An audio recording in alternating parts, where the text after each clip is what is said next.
প্রথম হিয়ারিংয়ে তিনি এবার অন্যায়ের জয় জয়কার হতে দেখলো ইন্দ্রাণী গাঙ্গুলি নিজের চোখের সামনে। হ্যাঁ বন্ধুরা, ভিডিওতে লাইকতে দেখতে থাকুন। যে মুহূর্তে কিনা প্রথম হিয়ারিংয়ে তিনি এক পর্যায়ে ইন্দ্রাণী গাঙ্গুলির পক্ষের আইনজীবী কোনো রকম কোনো প্রমাণ দাখিল করতে না পারায় যখন কিনা অপোনেন্ট পক্ষের আইনজীবীর কাছে মাথা নত করে দাঁড়িয়ে থাকে চুপ করে, ঠিক সেই সময় দেবলীনের পক্ষের আইনজীবী হাসতে থাকে এবং সেই সুযোগটাকে কাজে লাগিয়ে যখন কিনা বলতে থাকে যে মিলর্ড, আপনি তো দেখতেই পাচ্ছেন যে আপনার চোখের সামনেই আমার বিলাভড ফ্রেন্ড রীতিমতো মাথা নত করে দাঁড়িয়েছে, তার কারণ তার কাছে কোনো রকম কোনো কথা বলার মতনও কোনো কথা নেই এবং কোনো রকম কোনো প্রমাণ দেখানোর মতনও কোনো ডকুমেন্ট নেই। তাহলে আপনি শুধু শুধু এই কেসটাকে আর বেশি টানাহেঁচড়া না করে আমি বলবো যে আজকে আপনি রায়টা শুনিয়ে দিন, এতে করে আমার ক্লায়েন্টেরও এগোতে নিজের কোম্পানি নিয়ে একটু সুবিধা হবে। ঠিক সেই সময় যখন কিনা কুসুম এক পর্যায়ে সমস্ত কিছু পথ বন্ধ হয়ে যেতে দেখে এক পর্যায়ে বাধ্য হয়েছে কুসুম যখন কিনা বলতে থাকে যে ইউর অনার, আমার কিছু আপনার কাছে বলার আছে, একটা আর্জি আছে। ঠিক সেই সময় যখন কিনা জজ সাহেব কুসুমকে কাঠগড়ায় দাঁড় করায় এবং বলতে থাকে যে এবার আপনি বলুন আপনি কী বলতে চান। ঠিক সেই সময় কুসুম বলতে থাকে যে আমি কুসুম সরকার, আমি গাঙ্গুলি গ্রুপ অফ কোম্পানিজের ব্র্যান্ড অ্যাম্বাসাডার এবং আমি গাঙ্গুলি বাড়ির একজন সদস্য।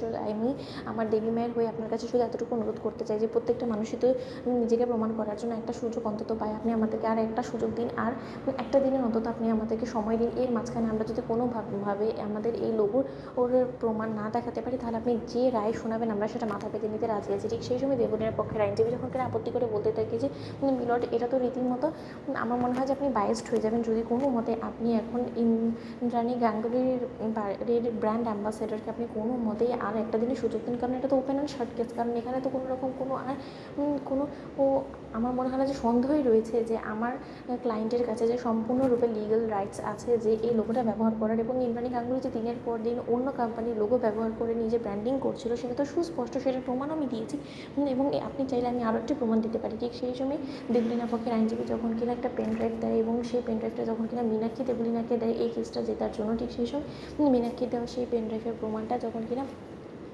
দেবলীনার পক্ষের আইনজীবী আদালতে পেশ করে, ঠিক সেই সময় সেই পেনড্রাইভটা চালানো মাত্রই কুসুমের চক্ষু চড়ক গাছ হচ্ছে এবং কুসুম বলতে থাকে যে এটা কী করে সম্ভব। রাতুল সাহেব তো আর যাই হোক না কেন আমাদের সঙ্গে জোট চুরি করার মতন ছিল না, সে এই কাজটা তো কোনো মতেই করতে পারে না। নির্ঘাত এটা আমাদের বাড়ি থেকে কেউ একজন যাচ্ছে যে কিনা দেবলীনা ম্যাডামের সঙ্গে হাত মিলিয়ে দেবলীনা ম্যাডামকে প্রতিনিয়ত সমস্ত খোঁজ খবর দিয়ে যাচ্ছে এবং সহযোগিতা করে যাচ্ছে যাতে করে কিনা দেবলীনা ম্যাডাম এই কেসটা জিতে যায়। কিন্তু সেটা কোনো মতে হতে দেওয়া যাবে না, যে কোনো মূল্যেই হোক না কেন আমাদেরকে এই কেসটা জিততে হবে এবং এর জন্য দেবলীনা ম্যাডামের কার সঙ্গে হাত মিলিয়ে এবং আমাদের বাড়ি কী আছে যে কিনা দেবলীনা ম্যাডামকে প্রতিনিয়ত সহযোগিতা করে যাচ্ছে সেটা আমাকে খুঁজে বার করতে হবে। কিন্তু তার জন্য আমাকে একদিনের সময় চাইতেই হবে। অন্যদিকে কুসুমের অনুরোধে একদিকে যখন কিনা জজ সাহেব একদিনের সুযোগ দিয়ে দেয়, ঠিক সেই সময় বাড়ি ফেরা মাত্র কুসুম স্পষ্টরূপে ইন্দ্রাণী গাঙ্গুলিকে বলতে থাকছে দেবীমা আমাদেরকে তন্ন তন্ন করে খুঁজতে হবে যে রাতুল সাহেবের বিপক্ষে কী চক্রান্ত করছে। তো বন্ধুরা লাইক এবং শেয়ার করে সাবস্ক্রাইব করতে ভুলো না।